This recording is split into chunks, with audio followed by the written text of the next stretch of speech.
Hello everyone, this video is about to show you our new user interface of our 4K webcast dongle. So first I will show you the operation on the iOS phone. Turn on your camera, scan this QR code, click join the webcast network and join. And then you can do the screen mirroring, click it. And choose the webcast ID. And your phone screen will be on the TV. And this you can mirror in everything you want. And then you scan the second QR code so you can connect the Wi-Fi routers. Open the IP address in Safari, click it.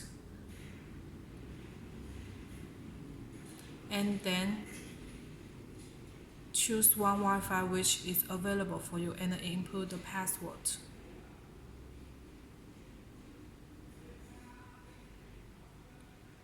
And connect. After connected, the right corner will show the Wi-Fi router's name.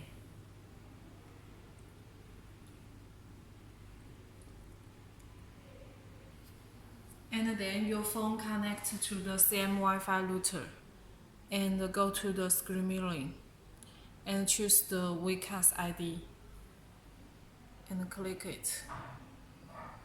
Your phone screen is already on the TV. So this is the operation for the iOS for the mirroring. Thank you.